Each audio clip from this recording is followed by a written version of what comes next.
Happy Thursday and welcome back to another Unshut Weekly Quickie. We are skipping over our traditional reaction videos and we are talking Bad Bunny and the Super Bowl because I'm Latino and I just couldn't keep quiet about this. After all, the title Unshut was inspired by always being told "Te hierve la boca," which means my mouth is always boiling and when I start yapping, I don't know how to stop. I want to start off by addressing those that are claiming that this wasn't a political performance. You're wrong. Do I believe that it was more culturally driven? Absolutely. But to say that it wasn't political is pure ignorance. I also want to say art has been political since, I don't know, the beginning of fucking time. Art has always been used as a form of expression to express views such as religion and politics, and to also process feelings and experiences and so on. I am definitely not going to claim to know everything about this performance because genuinely I just don't. But the purpose of this episode is to prove that ignorance is 100% a choice. Hopefully, this motivates people or even just proves the point that educating ourselves in other cultures, embracing other cultures is so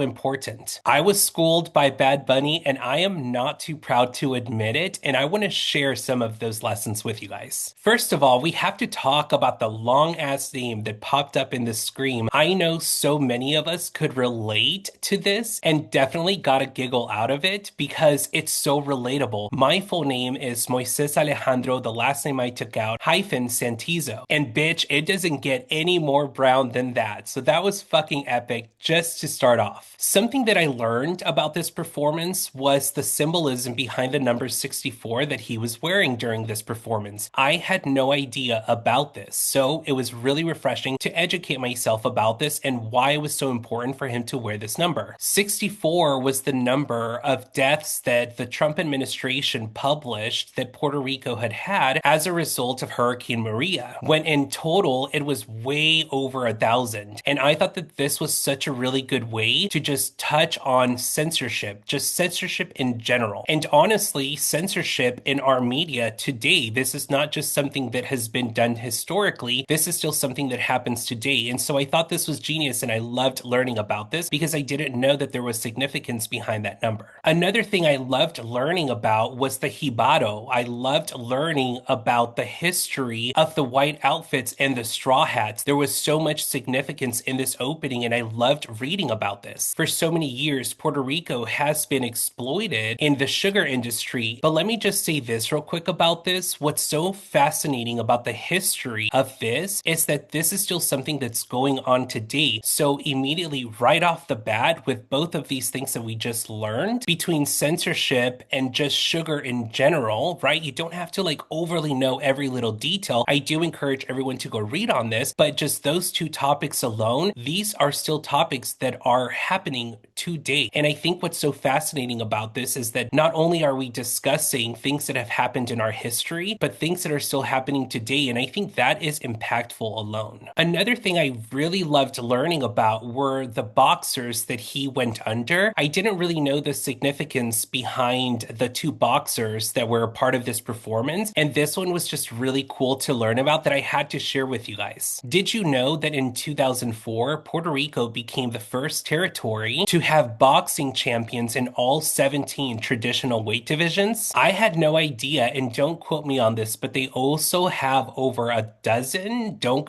quote me on this, but they have over a dozen of Puerto Rican boxers that are now a part of the Hall of Fame. Super cool. I had no idea. We also have to talk about the Marquesina that was a part of this performance. This place is known for bringing all types of people together to just hang out for long periods of time. And something that I thought was so fascinating about this part of the performance is that it caused the reaction that I think it intended to have. A lot of people were wondering why someone like Alex Earl was a part of this with Jessica Alba and all these other artists like Cardi B, a lot of iconic people there. But people were like, why Alex Earl? Why was she there? What's the significance in this? Or why was this this person there? Why was that person there? But I think it's safe to say that the big message here is bringing all types of people and building community around unity. So this was just fucking genius, because another thing we saw right off the bat during this performance was not just races coming together, but sexuality was a huge part of this performance. You had men on men dancing, women on women dancing. You had light-skinned, dark-skinned, Afro-Latin, African-American people. You had all types of people just together building community. And so I love that the Marquesina was represented in this performance, but also proved the point of coming together. And I think it's also safe to say that this was the common theme in this entire performance: unity, coming together. It's just so obvious and something to be completely proud of. I get goosebumps just saying it out loud. Speaking of people that were there, that people were like, why was she there? We can't skip over the fact that Lady Gaga was a part of this performance. Now, if I'm being completely honest with you, to me, Lady Gaga made sense. There was a lot of things that were happening during this performance in regards to the Puerto Rican culture, but also New York, the culture in New York. You had the bodega, you had so many things in this performance that was just highlighting the presence of Puerto Ricans influencing a city like New York City. Aside from those facts, to me, Lady Gaga did make sense because she is the epitome of a New Yorkan. She's an Italian New Yorker. And to me, Lady Gaga, she is an East Coast legend. She is an East Coast icon. She is a worldwide sensation, but she represents the quirkiness and the artistry of New York City. So to me, it made sense. But some of the facts that I learned about Lady Gaga's performance and the symbolism behind her performance, I had to share because, again, I'm learning so much and I've been dying to share these facts with you guys. The color of the dress that she was wearing was so intentional. The light blue dress represented the original light blue color in the Puerto Rican flag, which people were severely punished for flying that original color after the US had passed a law where they changed the color of the Puerto Rican flag to match the blue in the US flag. So that alone had resistance written all over it. And something that we constantly talk about is how we don't really tell history the way that history should be told. There's so much censorship in regards to our historical facts when it comes to our culture, specifically with minorities and people of color. And so to me, this was so huge because I didn't know this. I think that it says so much that something that's so common to so many people, it's not common to all of us, and it really should be. There were obviously other symbolisms in her outfit, like the flower that was on her dress, but I'm losing my train of thought here, and so I don't want to speak on something that I don't necessarily have all the facts for, but just know that there is so much more to this performance alone. I don't know about you guys, but personally, I loved the little kid that was sleeping on the chair because this was something so many of us can relate to. Take race out of it, okay? This is again where I'm talking about just unity and bringing everyone together. Something we can all relate to is when we were younger, falling asleep at these get-togethers because we didn't want to hang with the older crowd, and obviously we couldn't keep up. We were tired, so we could just take a little fucking nap on the chair. And it's so funny because this, to me, it brought back so many memories of all the times that we would have family get-togethers, and it was always the younger one, my little brother, would fall asleep on the chair at these parties. And I think it's just so funny. And I thought that, again, this was another clever way to talk about unity and things that are relatable to so many of us. But of course, people love to divide. People love to turn everything into a pissing contest and turn race into things that shouldn't even be a thing. And so I thought that this was a really clever way to just shut those things out and also say, look, there's also relatableness in my performance that can relate to everyone, not just the Latinos. Another thing that I absolutely loved about this performance was his trust fall into all the people. I thought that this spoke so many volumes about just minorities coming together to build community. And we're seeing that right now, specifically between last year's performance and this one. We have seen the embrace that people of color and Latinos and just different races in general are coming together, embracing our times. For example, I feel like last year, all the Latinos were so excited for this Kendrick performance and we embraced it. This year, we're seeing how the Black community was embracing Bad Bunny and this performance. And I think that this spoke volumes to that. This was beautiful imagery to that movement, and I absolutely loved it. It's just another one of those moments that gives me goosebumps just saying it out loud, because that has been so refreshing to see the embrace that has come with these last two performances. Another thing that I thought was worth highlighting on this episode was Tonita. She is one of the last surviving Puerto Rican social clubs in New York City. She is such an icon, and again, another symbolism to resistance. She has never sold out or become submissive to the gentrification that's been happening, and she is still standing today. And again, this was just so iconic to have as part of this performance. Going back to another name that people were like, why him or why her? Ricky Martin being a part of this performance was so iconic and such a boss move because, again, earlier in that performance, we already highlighted how we're just embracing everyone. We're embracing all genders, we're embracing sexual orientations, and hello, Ricky Martin, gay Puerto Rican. And obviously, there was so much meaning behind his performance, which we'll talk about here in 2 seconds. But him alone was so symbolic because this is also paying respect to the people that came before Bad Bunny that have paved the way for Latin artists that have crossed over into the US market. And I also want to highlight that in the beginning of the performance, he paid his respect to the elders that have come before him with the older gentlemen that were playing dominoes in the opening of his performance. And I think that this is just another full circle of the bigger message of this performance. And so for those of you that were wondering why Ricky Martin, this is why. It honored the artistry that came before him, but also Puerto Rican, Hispanic, gay men. It's just too good. We have to briefly talk about the song that Ricky Martin was singing, which was a cover of Bad Bunny's Lo Que Pasó a Hawaii. This was basically a warning of not wanting to happen to Puerto Rico what has happened in Hawaii. The shared experiences that they have in colonization and gentrification, to name a couple, but also the over tourism that happens in Hawaii and how that impacts those locals and how there's just so much taking advantage of. And this is just that warning of, listen, we don't want that shit to happen to us too. And again, I thought that this was another topic that's worth deep diving more into. I can't necessarily comment too much on it because I still have so much more learning to do in regards to this topic and in regards to truly the message behind that warning. But I think it's just worth mentioning because, again, the purpose of this episode is to spark these conversations and to continue the curiosity so that we are not ignorant, so that we just continue to learn. We have to keep learning. Something that I thought was genius about the Ricky Martin performance was the light post that exploded in the back when he was done with the song. Something that is not talked about enough are the constant blackouts that Puerto Rico faces and how they don't get much assistance regarding this topic. Just in case you missed it, another full circle in this performance were the people that were fixing those light posts that exploded. During this part, the ones that were fixing the light posts were the people from the beginning that were wearing the white outfits and the straw hats. And why this is so significant is because this is basically symbolizing how Puerto Ricans are coming together and taking matters into their own hands. But another full circle moment that I had with this that I thought was clever were also the women that were doing construction in the beginning of the performance. This was just another genius way to symbolize but also foreshadow how he perceives women as being so hands-on and not taking a back seat and also contributing to their own country. And again, coming together in this moment were the men and women of Puerto Rico coming together and taking matters into their own hands. This was a really good message saying, listen, if you're not going to acknowledge that